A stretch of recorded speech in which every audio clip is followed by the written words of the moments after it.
त्यांनी मला बघितलं नाहीये का? मी आता इथून जाणार नाहीये. मी आता उपाशी नका इथे आंदोलन करणार आहे. मी इथे आता उठणारच नाहीये. मी दिव्या उल्हास मराठे, छत्रपती संभाजीनगर. गेल्या 18 वर्षापासून मी भारतीय जनता पार्टीत काम करते. काय नाराजगी काय तुमची? नाराजगी अशी आहे, मी प्रभाग क्रमांक 20 मधून मी तिकीट मागितलं ओपन महिला मधून. तर त्यांनी एका छोट्याशा कार्यकर्ता, तो कधीतरी येतो, छोट्याशा कार्यकर्त्याच्या बायकोला तिकीट दिलं. हे योग्य आहे का? बरं, तुमचं वरून नाव नाही आलं. नाव नाही आलं म्हणजे काय? वरती पक्षाला माहिती आहे का याची बायको कोणती? म्हणजे तिने सर्वे मध्ये नाव आलं. सर्वे मध्ये तर नाव माझं पण आलं. कुठला प्रभाग? 20 क्रमांक. सर्वे मध्ये तर माझंही नाव आलं. आणि 15 दिवसाचा प्रचार करणारी, म्हणजे प्रचार म्हणजे पक्षाचा नाही केला, स्वतःचे नावाचे पॉम्पलेट त्या बाईने वाटले. काय तुमचं म्हणणं आहे? मी उपोषण करणार आहे. मी इथून उठणारच नाहीये. आज महिला करे मागच्या वेळेस सुद्धा इतक्या वर्षानंतर निवडणुका, मागच्या 15 मध्ये पण असंच केलं त्यांनी. 2015 मध्ये सुद्धा निवडणुका झाल्या, तेव्हा सुद्धा माझा बी फॉर्म आलेला.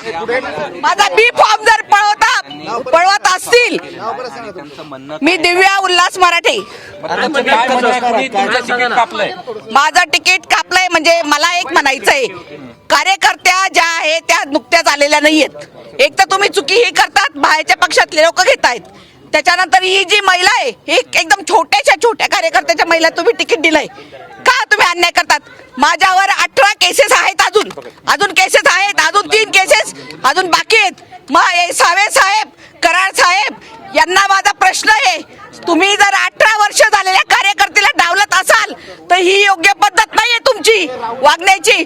वरुण शितोळे सरांना मी आता फोन केला तर त्याही म्हणतात, ते सर म्हणतात, शितोळे सर म्हणतात की ताई तुमचं वरून नाव आलेलं नाही. नावा कोणी दिले? इथून नावा कोणी दिले? ती छोटी कार्यकर्ता पण नाही, ती सदस्य पण नसेल. मला सांगा, तुम्ही कुठला प्रभाग आहे? मी इथे उपोषणला बसणार आहे. मला न्याय पाहिजे. मला एकतर तिकीट पाहिजे, नाही तर मी इथे आमरण उपोषण करणार आहे. काय इतके अशी का? कुठल्या प्रभागातून आहेत तुम्ही? मी 20 क्रमांक, प्रभाग क्रमांक 20. अनेक महिला अजून आहेत. नाही, महिला तर भरपूर आहेत ना. बीजेपीच्या आता एक जमा होतील. आता माझ्या माहित पडलं म्हणून मी आली. फॉर्म दिलाच नाही ना? दिला गेला ना. कुठं दिला? दिला गेला, माहिती झालं म्हणून मी आली इथे. दिले, त्यांनी बोलून दिले, चोरून दिले फॉर्म. कोण महिला तुमच्या? एक छोट्या कार्यकर्त्याच्या बायकोला दिले. छोटा कार्यकर्ता म्हणते मी समजते असते. जर आमदार, खासदार, नगराध्यक्षाच्या बायकोला दिलं तर मी अजिबात बोलली नसती. पण एका छोट्या कार्यकर्त्याच्या, जी बाई कधी पक्षात आलेली पण नाहीये म्हणजे, आणि तशा बाईला जर तुम्ही तिकीट देत असाल, ही भाजपचं म्हणजे काय बघतं? भाजप काय बघतं? मला याचा न्याय पाहिजे. भाजप पक्ष मोठा झाला म्हणून काय?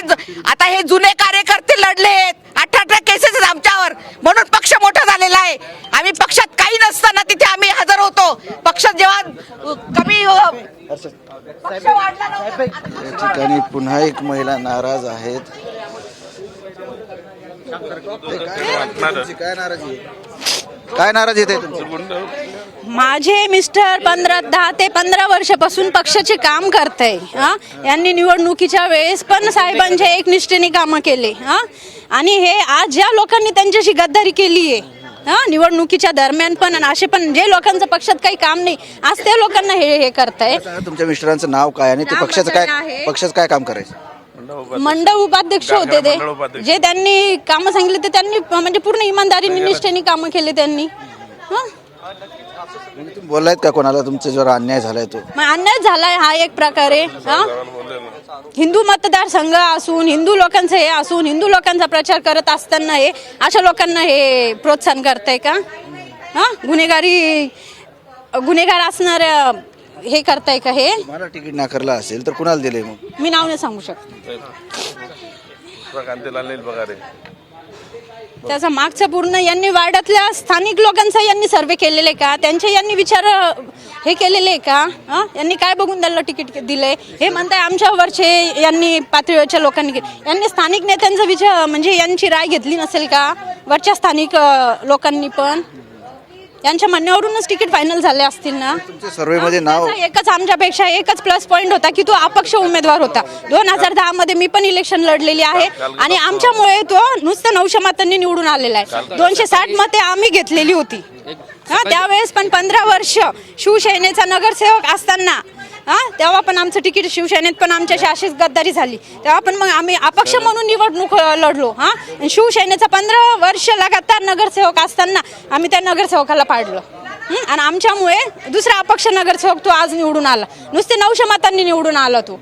आमच्या त्यांना अशी कोणती कमी दिसली? आम्ही काय म्हणजे निवडणुकीचा यांचा काय खर्च करू शकत नव्हतो का? आम्ही काय पक्षात कामं केली नाही का? यांनी काय विचार करून आम्हाला डावललंय? त्यांचे पती पण आपल्या सोबत आहेत. दादा, काय अन्याय झालाय? पत्नी लढते तुमच्यासाठी. घरातल्या लहान मुलांना सोडून यांचे प्रचार करत. मी रामबत्तड गारखेड मंडळामध्ये राहतो. मी पुणेनगरला प्रभाग क्रमांक 22 मधून. मी भारतीय जनता पार्टीत गेली 14 ते 15 वर्षाचं काम करतो. तर महिला वाढवतो, अनुसूचित जाती महिला म्हणून माझं नाव कालपर्यंत सर्वेमध्ये होतं, टॉपमध्ये होतो. आणि शेवटलं मला तिकीट कट करून नवीन आलेलं 2 महिने झाले त्या माणसाला तो पक्ष नसताना त्याला तिकीट देण्यात आलं, बेफॉर्म देण्यात आलं त्यांना. म्हणजे कालपर्यंत आम्ही आतू साहेब भेटलो होतो. कालपर्यंत आतू साहेब सांगितलं नाही, तुमच्यावर अन्याय झाला तुम्हाला वाटतंय. तुम्ही बोला, तुम्ही बोला. नाही, बोल डायरेक्ट मी बोलतो ना. कालपर्यंत आतू साहेबने सांगितलं.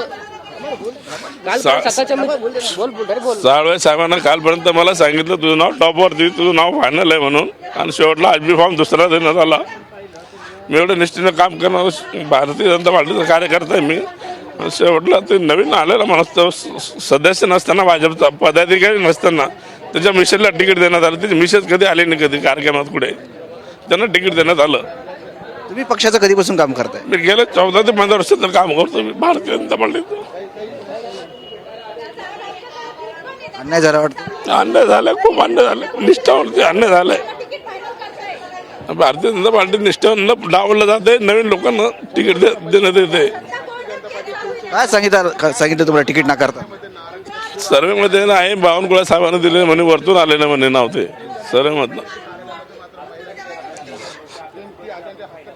तुम्ही त्या प्रभागात काम केलंय, भरपूर तुमचे चाहते असतील, मतदार असतील. गेल्या 25 वर्षांचं काम करतो मी. समाजसेवामध्ये काम करतो, राजकारणात काम करतो मी, प्रभागात पुन्हा काम करतो मी पहिल्यापासून गेल्या 24 ते 25 वर्षापासून. पण निष्ठावनला डावलला नवीन लोकांना हे करता येते. उमेदवारी नाकारलेले अश्रू अनावर झालेले त्यांना कुठतरी आपल्याला तिकीट भेटलं पाहिजे, आपल्या पत्नीला तिकीट भेटलं पाहिजे. कारण अनेक वर्षापासून आम्ही या पक्षाचं काम करत आलो, हा उद्देशाने ते या ठिकाणी आले होते आणि त्यांचा ते राग व्यक्त करत आहेत. आणि हे राग व्यक्त करताना त्यांना अश्रू पण अनावर होत आहेत. कॅमेरामन हर्षल निकमसह संजय सर्वोदय TV9 मराठी, छत्रपती संभाजीनगर.